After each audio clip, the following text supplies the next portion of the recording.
e a casa decimal da mínima, né? Veja que, de fato, se hoje estivéssemos descarregando 10 metros cúbicos por segundo, com certeza não teríamos as metas mínimas com destaque à bacia do Atibaia, lá no Posto de Valinhos, né? Então, o último comunicado da CTMH foi do dia 18/8, né? A gente fez um fechamento, choveu, o acordo é esse, né? Choveu, os postos reagiram, a gente fecha muito rapidamente, a Sabesp aí também tem sido muito ágil na autorização e depois na operacionalização para poupar água o mais rápido possível, mas o último comunicado, voltamos a abrir após as chuvas, o último comunicado 6 no Cachoeira, 5 no Atibainha e 1,25 no Jaguari, repetindo para manter as casas decimais das mínimas da meta né? O Sistema Integrado da Grande São Paulo que une todos os sistemas, inclusive o Cantareira, com 4,9 e o ano passado 4,2,9, ou seja, 2% de diferença no Sistema Integrado como um todo. Não sei se o Alexandre Bueno, os colegas da Sabesp também estão por aí, se quiser fazer algum informe, alguma atualização, fiquem muito à vontade.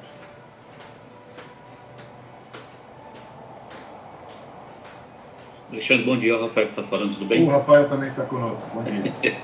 O Alexandre está de férias esse período aqui. É um bom mês para ele tirar férias de setembro. Só comentando o que você falou, realmente a vazão natural aí refletiu por causa da chuva que teve lá. Não foi tanto lá na cabeceira do Jaguari e Jacareí, mas no Cachoeiro, na Atibaia, tivemos um pouquinho mais de precipitação, né? Então refletiu essa vazão natural um pouquinho maior aí. Mas tá baixo, né? Valeu, obrigado. Eu havia pedido a palavra só a complementar, viu, Alexandre? Está 3,5 hoje, viu? Desculpe, já cortou seu áudio. A vazão natural hoje está 3,5. Ah, perfeito. Veja, né? De fato foi um pico aí por causa de uma chuva aqui, né? De ontem, quanto eu imaginei. Então veja que está, né? Entrando 3,5, mais 7,3, cerca de 10, né? Quase 11 metros cúbicos por segundo. E saindo, claro, 32, o reservatório cai essas taxas que a gente tem observado, né? 0,1%, 0,2% ao dia, na ausência de precipitação, com esses patamares de retirada, né? De fato, o reservatório tem caído 0,1, 0,2 aí por dia, né? Bom, daqui a pouco a gente vai voltar a falar um pouco sobre as projeções, simulações, aqui é só um pouco o status do monitoramento, não sei se algum outro colega tem algum complemento quanto ao monitoramento, a esses dados em si, né? Algum inscrito? Pergunta à Secretaria Executiva? Tem novas solicitações, por enquanto. Ok, obrigado, Thiago. A gente vai voltar a falar para olhar um pouco os próximos meses, né? Eu sei que está todo mundo fazendo conta, né? Depende, evidentemente, do SEMADEM, a ANA, a Sabesp, os comitês, a sala de situação, enfim, né? A imprensa, todo mundo fazendo contas para observar as projeções para esse final de ano, e, naturalmente, essa necessidade desse olhar plurianual, né? Ou seja, principalmente as preocupações para o ano de 2023, mas daqui a pouco o pessoal do GT Previsão, o Jorge Mercante, também vai trazer um pouco a visão das questões climatológicas. Bom, na sequência eu gostaria de convidar o Rafael e a Caroline da sala de situação para trazer para nós um pouco o balanço aí do último mês e o que a gente tem de projeções futuras para essas casas mais influenciadas diretamente pelo Cantareira. Não sei quem fará a apresentação hoje, mas sala de situação, bem-vinda, fique à vontade. Bom dia Alexandre, bom dia a todos. Eu vou fazer a apresentação hoje, eu vou compartilhar aqui só um minutinho. Talvez demore um pouco, o computador está meio longe.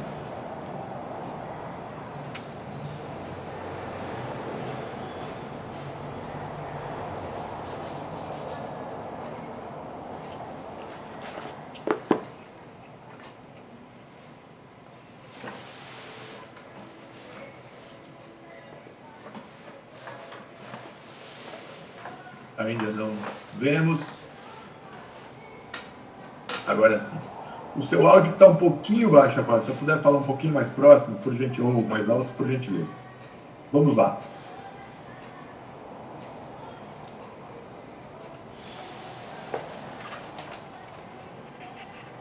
Falando aqui no modo de apresentação. O áudio está melhor?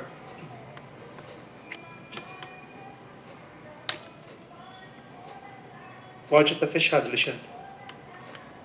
Ok. Opa, desculpe, eu estava dizendo que, vamos iniciar, a gente observa.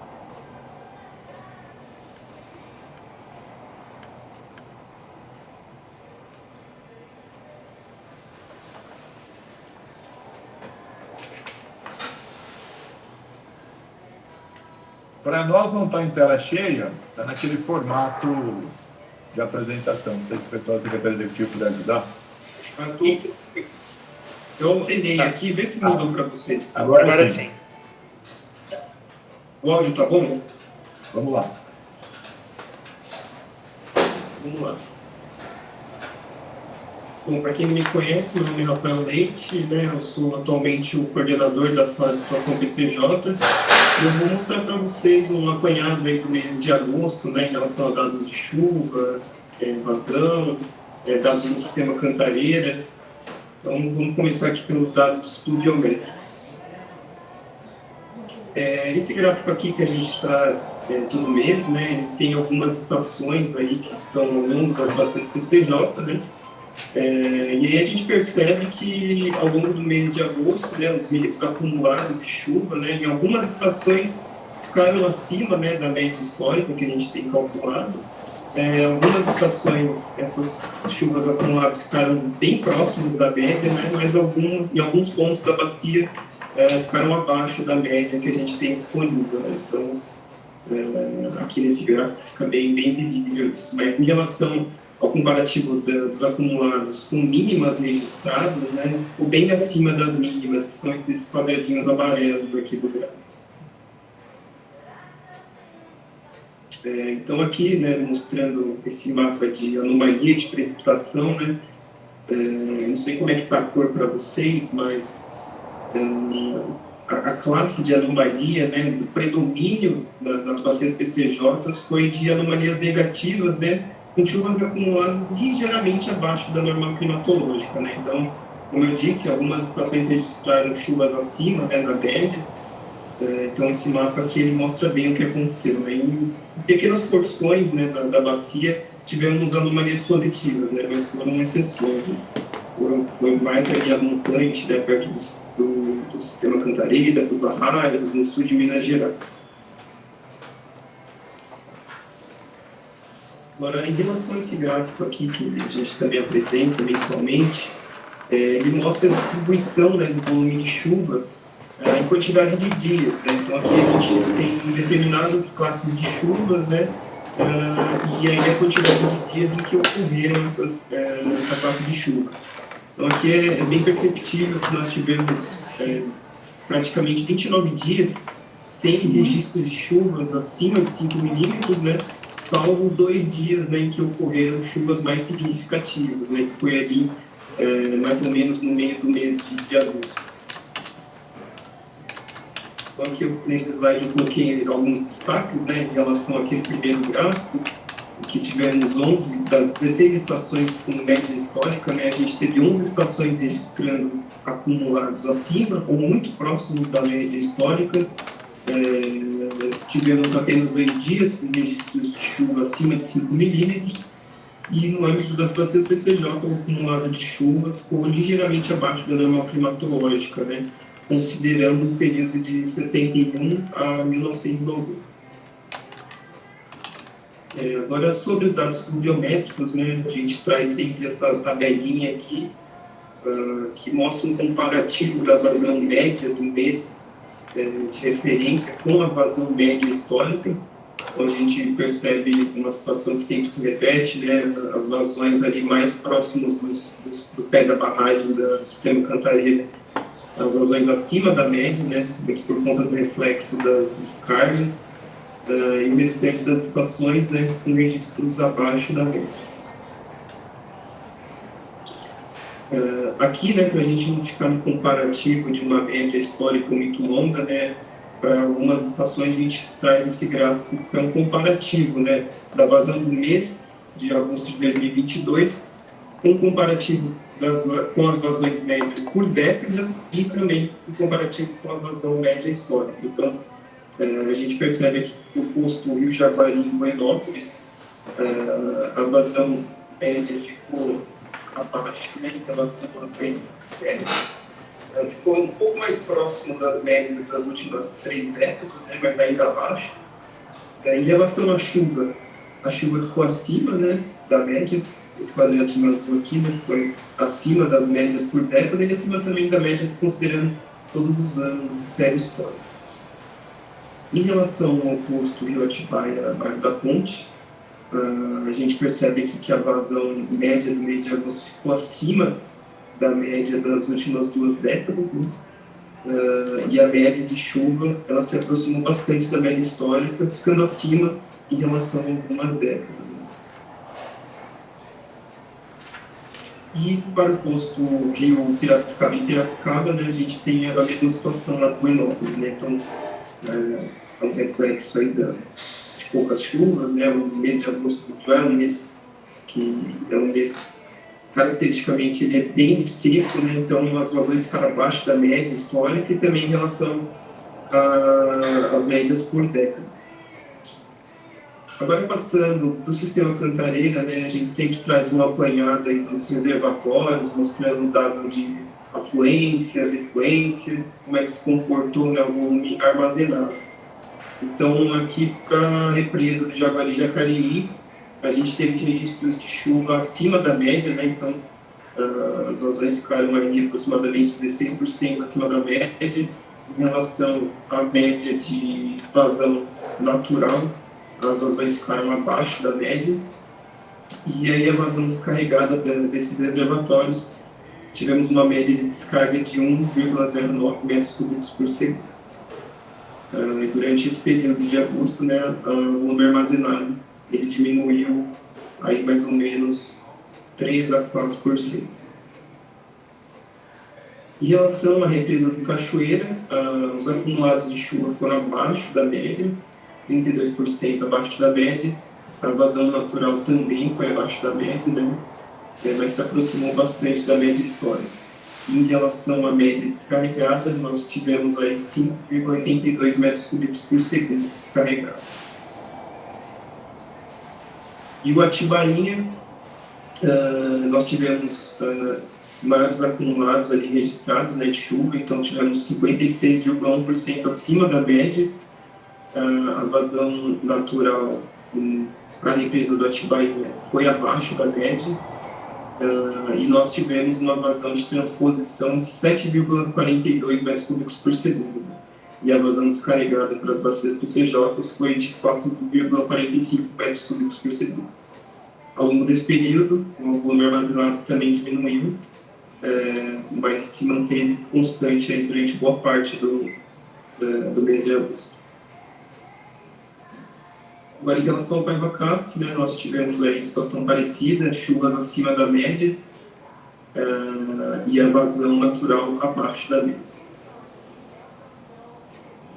Agora, esse gráfico aqui ele mostra o sistema equivalente, né, que seria os dados das represas do Jaguari-Jacareí, Cachoeira e Atibainha, todos juntos aqui. Então, a gente percebe que o volume armazenado ele caiu ao longo do mês de agosto, né? Foi mais ou menos 3% que caiu. Tivemos uma média de vazão natural de 16,86 metros cúbicos por segundo. A vazão de transposição do Paraíba do Sul para o sistema Cantareira foi de 7,42, como eu comentei. E a média descarregada para as bacias foi de 11,35 metros cúbicos por segundo. Agora, fazendo um apanhado sobre o comportamento das chuvas, né, nos reservatórios do sistema Cantareira, considerando uma série histórica de 1980 a 2022, aqui a gente mostra um comparativo, né, do acumulado de chuva em 2022 com a média de chuva por década e considerando também a série histórica de 80 a 2021. Então, a gente percebe que aqui no mês de agosto, essa área azul mais claro, que é o acumulado de chuva em 2022, ele se aproximou bastante da média histórica e ficou acima da média por década de 2010 a 2019. Em relação à barragem do Cachoeira, a chuva acumulada de 2022 ficou abaixo, né, em relação a média histórica, considerando todo o período, mas ficou ali bem próximo acima das décadas de 2010 a 2019 e de 1990 a 99. Aqui, em relação à barragem do Atibaia, a gente tem uma situação parecida também, né? Em agosto de 2022, as chuvas foram acima da média histórica e acima, né, de algumas décadas aqui, né? Década de 2010 a 2019, de 2000 a 2009 e também da década de 1990 a 91.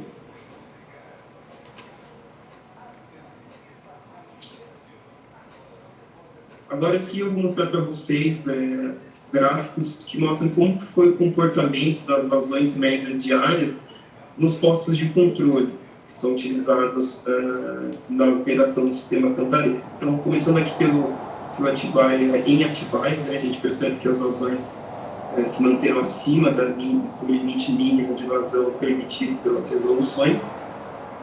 Tivemos um pico ali, partindo do dia 9/8 até dia 12, mais ou menos, né, por conta das chuvas que ocorreram, mas depois, com a falta de chuvas e muito por conta da diminuição também das descargas, essas vazões caíram.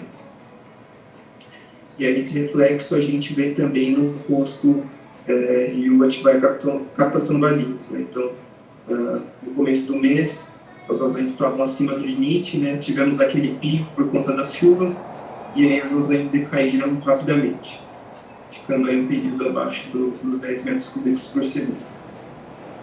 E aqui, pro posto Rio Jaguari e Buenópolis, a gente vê a mesma situação, mas aqui o limite mínimo foi atendido durante todo o mês. Agora, falando um pouco sobre o volume utilizado do sistema Cantareira, mensalmente a gente traz esse gráfico que ele faz um comparativo do volume descarregado ao longo do mês, né? Então, considerando dados lá desde 2018 até o ano de 2022. Para o mês de agosto, como ocorreu no mês anterior, a gente percebe que, fazendo um comparativo com o volume utilizado em 2021, nós utilizamos 7% a mais. Esse outro gráfico aqui, também relacionado com o volume utilizado do sistema Cantareira, a gente mostra qual que era o saldo disponível dos 158,1 hectômetros cúbicos, qual que era esse saldo disponível no final de cada mês, né? Então, a gente tem o acompanhamento lá desde o primeiro mês de operação período seco, em junho. Então, nós temos dados reais, né? Qual que era o saldo disponível em junho, julho, agosto, e aí a partir de setembro a gente faz simulações, né? Considerando uma descarga de 10 metros cúbicos por segundo, que seria a vazão disponível, né, para a utilização de todo esse volume disponível de 158,1 hectômetros cúbicos. Então a gente percebe que lá no final do período de operação, né, do período seco, mantendo uma descarga de 10 metros cúbicos por segundo, a gente teria ultrapassado 6,38 hectômetros cúbicos, né, do que teria disponível. E aí, fazendo essa mesma simulação para dados de vazão média disponível, nós partimos no mês de agosto, né, do último dia do mês de agosto, com 9,09 de vazão de média disponível.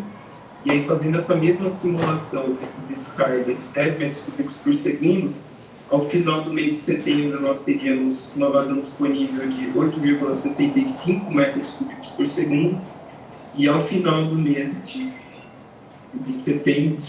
outubro, teríamos uma média disponível de 7,30 aí para ser utilizada até dia 30 de 11 de 2022. Isso para atender a meta dos 158,1 hectômetros cúbicos. E agora, para finalizar, vou apresentar um pouco das vazões afluentes, né, o sistema Cantareira. Então, a gente sempre traz esse gráfico que faz um comparativo, né, da vazão média mensal com médias por década e também com a média que considera toda a série histórica, né, de vazão afluente, considerando 1930 a 2021. Então, a gente percebe que, como nos meses anteriores, né, a vazão média ficou abaixo da média histórica e também abaixo das médias por década. No mês de agosto aqui a gente ficou um pouco mais próximo, né, em relação à média histórica, mas também abaixo. Bom, era isso que eu tinha para apresentar para vocês. Fico à disposição caso haja alguma dúvida, alguma demanda também de informação que a gente possa trazer aqui nas próximas reuniões. Eu agradeço o espaço, fico à disposição. Muito obrigado, Rafael, pela apresentação e todo o apoio da equipe da sala de situação. Consulto aos membros se há alguma dúvida, alguma pergunta. Rafael. Creio que não, acho que foi claro, né? Os dados mostram, de fato, uma realidade dura aí, né? Daqui a pouquinho a gente vai falar um pouco dessa análise de cenários, de projeções. Acho que esses subsídios que essa situação trouxe vai ajudar bastante aí os nossos próximos itens da pauta após a apresentação. Então, agradeço ao Rafael, muito obrigado aí a todos da sala de situação. Na sequência, agora, para a gente olhar um pouco o componente chuva, né? Previsão climatológica, agradecer o GT Previsão, que tem trabalhado aí, faz reuniões prévias à reunião da CPMH para avaliar os cenários, junto com o pessoal do Cinepar, né? Estivemos juntos lá no Incob, no Cinepar, conversamos bastante sobre algumas novas ideias, possibilidades de parcerias. E eu gostaria, então, de convidar o Jorge Mercante, coordenador aí do GT. Bom dia, Jorge. E, se possível, traga, se não boas, ótimas notícias. Sempre tenho dado essa missão para você, trazer boas notícias, mas fique à vontade aí para compartilhar conosco as previsões. Obrigado. Alexandre, senhoras e senhores, meu cordial bom dia. Jorge. Pois não, Michele. Primeira coisa que você tem que falar é que você vai continuar. Sim, sim. A CJ mora no coração, né? Não tem como. Tá bom. Então pode continuar. Obrigado, Michele. Bom, vamos lá para a apresentação, então. Temos novidades, assim, mais ou menos, né? Não ruins, mas não tão boas como a gente gostaria, tá? Vamos lá.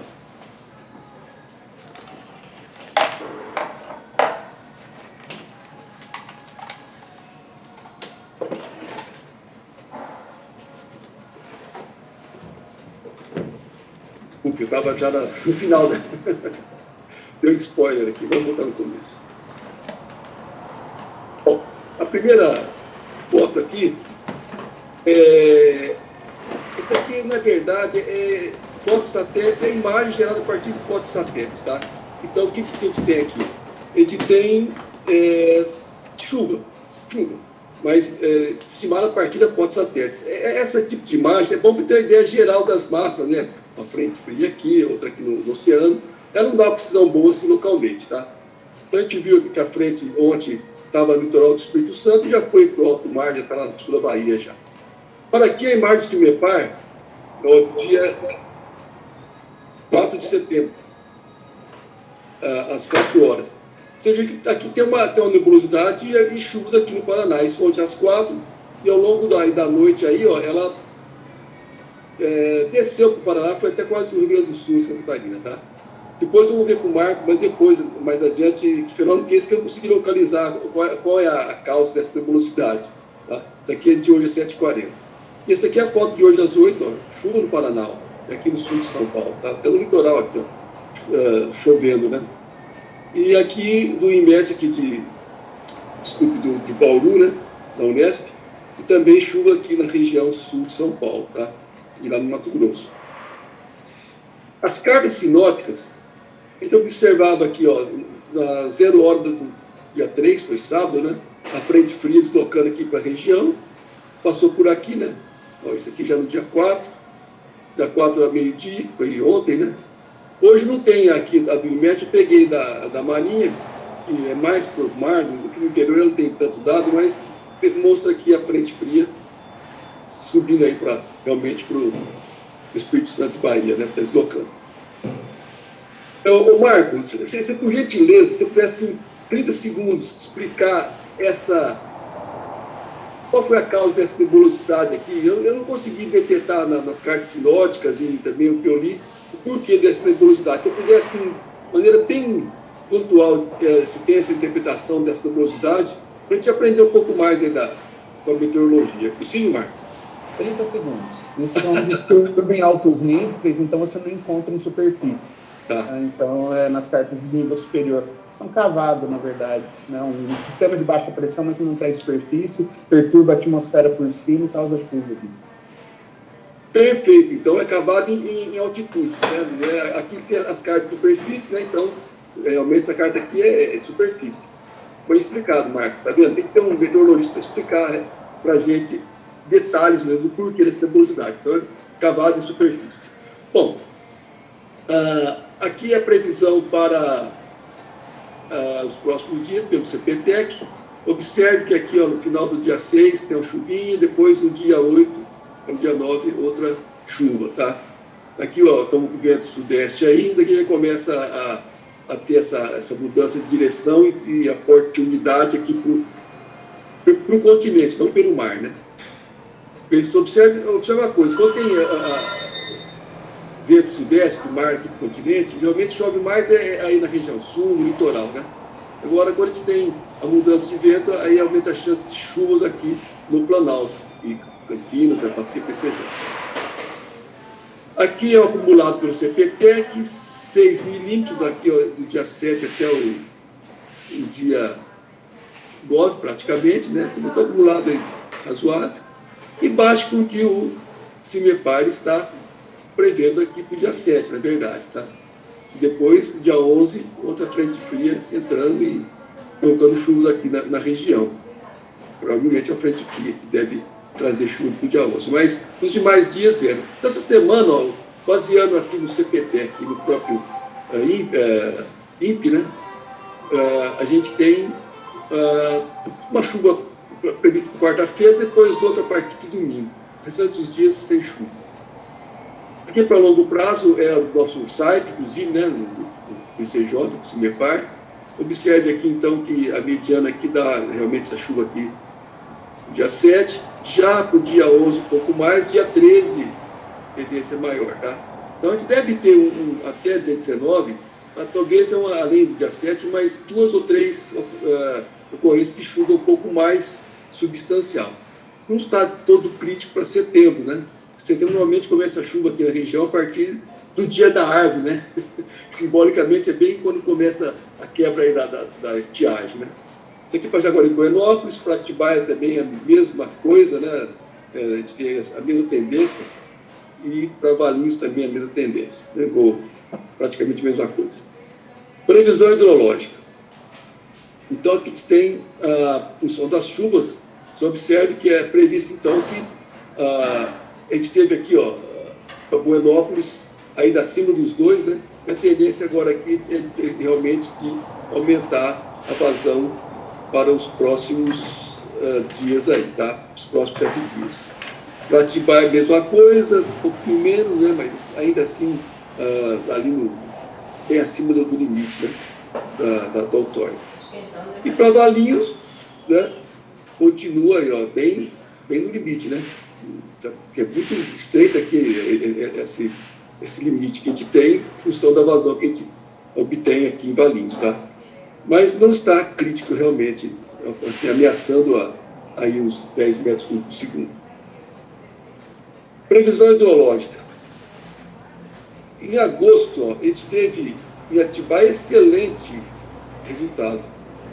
Em 30 dias, a vazão observada esteve abaixo de 20% daquela prevista. Tá? Já em Buenópolis, com 3 dias de antecedência. Hein? Em Buenópolis, 21 dias. Realmente, ainda Buenópolis, nós não estamos com o modelo ainda redondo. Porque 3 dias não dá o mesmo resultado que dá Atibaia. E Valinhos, 7 dias, 21 dias, quer dizer, ficou um pouco mais abaixo, porque teve dias que houve previsão de chuva e não teve chuva. Tá? Essa que é a causa realmente desse desvio. Mas não está de todo mal. Aqui a série histórica, vocês observam que o mês passado foi excelente, né? Quase todo mês teve chuva, então acertou tudo. Mas Atibaia está muito bem. Agora aqui, então, é a parte mais assim, previsão mesmo, né? Que é o intervalo de predição. O desejado é sempre abaixo de 35%, né? Então, observe que deu de 27 em Buenópolis, 31 em Atibaia e 31 em Valinhos. Quer dizer, a previsão hidrológica funcionou bem. O que falhou um pouco foi a meteorológica, a previsão de chuva. Tá? E para os meses, ó, até melhorou aqui, ó, apesar do resultado da vazão em si ter sido um pouco pior em julho, mas... Ah, desculpa, isso aqui é para julho, perdão. Porque a gente tem sempre... A gente tem sempre aqui a previsão, aqui no caso do índice de predição, a gente tem essa previsão sempre do mês anterior, que não chegou o de agosto aí. Então, é julho, tá? E aqui também, julho. Então, resultado excelente. Isso é 31, 31, batendo o que a gente viu lá na previsão hidrológica, tá? Previsão climática. Primeiramente, o Standard Index Precipitation, que é o SPI de 6 meses aqui da MS Replan, sempre a gente ressalta, a gente usa a Replan porque tem uma série histórica contínua de mais de 30 anos e calibrado, né? Eu até aproveito aqui, tá, Priscila presente, agradecer que a Replan tem mandado no segundo dia útil, primeiro dia útil, lá os dados meteorológicos, através do nosso amigo Bordion, tá? Então, está realmente sempre up-to-date aí com a gente, a Replan, logo no começo do mês, mandando os dados da estação, que são dados muito valiosos pela série histórica contínua e calibrada que a gente tem desde 87 lá. E para 6 meses, realmente não dá muita assim, conclusão, porque a gente está querendo enxergar aqui. Mas para 24 meses, a gente observa, ó, foi a pior estiagem desde 1990, né, aqui em Paulínia, tá? Começou a recuperar, mas ainda está timidamente aqui oscilando, ele está abaixo, né? 2 quase, né? Quase 3. Então, realmente, estamos muito seca em termos aí do nosso fluxo de base, tá? Agora, climatologicamente dita, em julho, ó, a gente estava aqui praticamente ainda, boa parte do Oceano Pacífico ainda abaixo da média climatológica, denotando o Laninha. Agora, o final do mês de agosto continua, agora deu uma esquentadinha aqui, mas no meio do oceano, onde influencia mais aqui a região nossa, que é o Ninho 3.4, né, continua ainda o Laninha presente.